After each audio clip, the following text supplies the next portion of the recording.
Le 28 juin 1914, dans les rues ensoleillées de Sarajevo, le destin du monde bascula en quelques secondes. Ce matin-là, un cortège officiel s'avançait lentement, traversant une ville en tension. Dans la voiture décapotable de tête se trouvait l'archiduc François Ferdinand, héritier du trône austro-hongrois, et son épouse bien-aimée, Sophie Chotek, duchesse de Hohenberg. Quelques instants plus tard, ils allaient être abattus par un jeune homme de 19 ans, Gavrilo Princip, un étudiant frêle et malade, animé d'une haine nationaliste ardente. Cet attentat, qui aurait pu échouer 1000 fois et qui réussit presque par hasard, allait précipiter l'Europe entière dans l'une des plus grandes tragédies de l'histoire, la Première Guerre mondiale. Pour comprendre pourquoi 2 coups de feu tirés dans une rue de Bosnie ont déclenché un conflit qui fit plus de 18 millions de morts, il faut remonter plusieurs décennies en arrière. L'Europe du début du XXe siècle était une poudrière. Les grandes puissances, l'Allemagne, la France, la Grande-Bretagne, l'Autriche-Hongrie, la Russie, se disputaient colonies,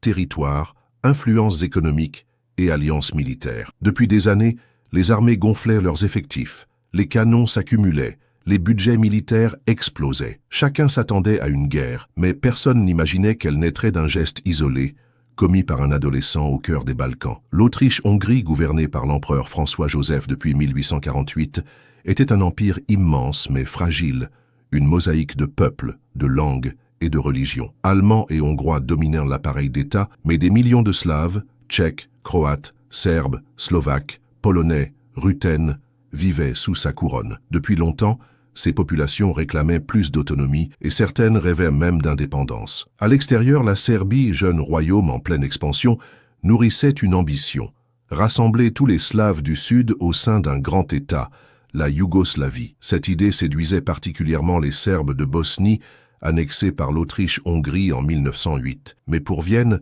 c'était une menace mortelle, car si l'Empire commençait à se fragmenter, tout pouvait s'effondrer. C'est dans ce contexte tendu que surgit la figure de François Ferdinand. Neveu de l'empereur et héritier du trône, il était connu pour son caractère autoritaire et brusque. Peu apprécié à la cour, contesté par l'armée, il avait néanmoins une vision réformatrice. Il songeait à transformer l'Empire en une fédération donnant plus de droits aux Slaves. Ironie de l'histoire, celui que les nationalistes serbes voyaient comme un oppresseur aurait pu, une fois empereur, leur offrir davantage d'autonomie. Mais ces idées, il n'eut jamais le temps de les réaliser. En ce mois de juin 1914, l'archiduc décide d'inspecter les troupes en manœuvre en Bosnie. Avec Sophie, il prévoit une visite officielle à Sarajevo. La date retenue, le 28 juin, est lourde de symboles. Ce jour-là, les Serbes commémorent la bataille du Kosovo de 1389, où leur armée fut vaincue par les Ottomans. Cette défaite est devenue le mythe fondateur du nationalisme serbe, la preuve de leur martyre et de leur résistance. Que l'héritier de l'Empire austro-hongrois choisisse ce jour précis pour se montrer en Bosnie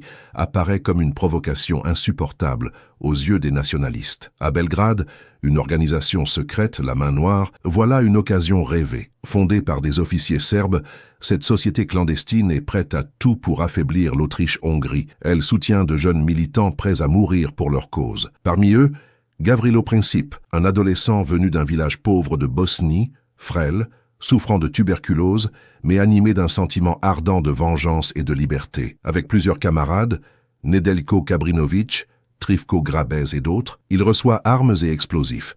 Leur mission, tuer l'archiduc. Le matin du 28 juin 1914, Sarajevo s'éveille sous tension. Les rues sont décorées, mais l'atmosphère est lourde. Des rumeurs circulent déjà sur un possible attentat. Pourtant, le cortège officiel se forme. À bord de voitures décapotables, l'archiduc, Sophie et les dignitaires locaux se préparent à traverser la ville. Les conjurés, eux, se sont dispersés le long du parcours, chacun prêt à agir au passage de la voiture princière. Le premier à tenter sa chance est Nedeljko Kabrinović. Lorsque la voiture de François Ferdinand approche, il lance une bombe.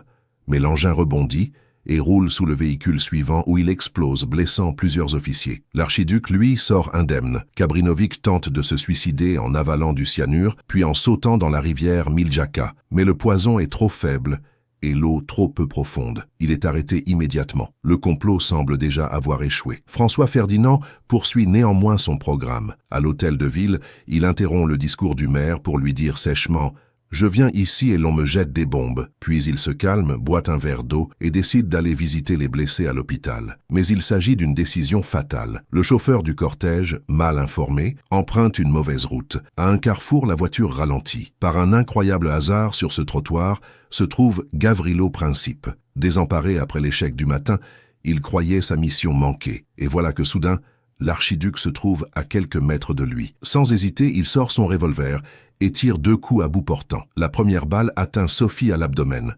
La seconde frappe François Ferdinand au cou, sectionnant une artère. La duchesse s'effondre. L'archiduc crie « Sophie, ne meurs pas, reste en vie pour nos enfants ». Mais il s'évanouit presque aussitôt. Quelques minutes plus tard, dans la voiture ensanglantée, ils sont tous deux morts. La nouvelle se répand à une vitesse foudroyante. L'Empire est en état de choc. L'Europe retient son souffle. Mais au lieu d'apaiser la situation, l'assassinat devient le prétexte tant attendu par Vienne pour régler ses comptes avec la Serbie. Dans les coulisses, les diplomates s'agitent. Les militaires poussent à la fermeté. L'empereur François-Joseph, vieillard las, laisse faire. À Berlin, Guillaume II promet un soutien sans faille. C'est le fameux chèque en blanc. À Saint-Pétersbourg, la Russie se prépare à défendre son allié serbe.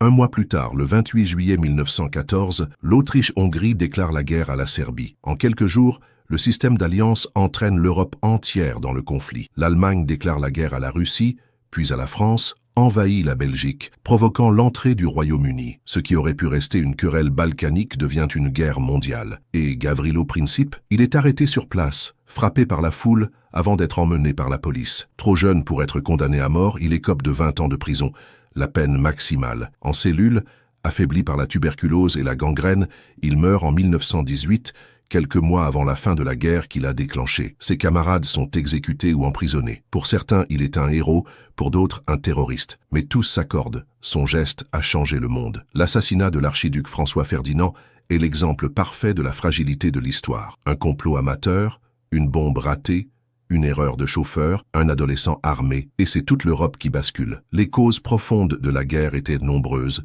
Rivalités impériales, course aux armements, nationalisme exacerbé, mais l'étincelle de Sarajevo a suffi à embraser la poudrière. Ce 28 juin 1914, le destin du XXe siècle s'est joué en quelques secondes, dans une rue étroite de Bosnie. Et ainsi, cette rue ordinaire de Sarajevo devint le théâtre d'un drame dont les échos allaient résonner pendant des décennies. 2 coups de feu suffirent à déclencher un engrenage incontrôlable, précipitant l'Europe entière dans la Grande Guerre. L'assassinat de François Ferdinand et de Sophie n'était pas seulement une tragédie personnelle, c'était l'étincelle qui mit le feu à une poudrière déjà prête à exploser. Un complot improvisé, une erreur de chauffeur, un adolescent déterminé. Et l'histoire bascula. Derrière ces faits, une leçon demeure. Parfois, ce sont les plus infimes hasards qui changent à jamais le destin du monde. Et toi, que penses-tu? Cet attentat était-il vraiment l'inévitable déclencheur de la Première Guerre mondiale ou seulement un prétexte utilisé par les puissances de l'époque? Dis-le-moi en commentaire.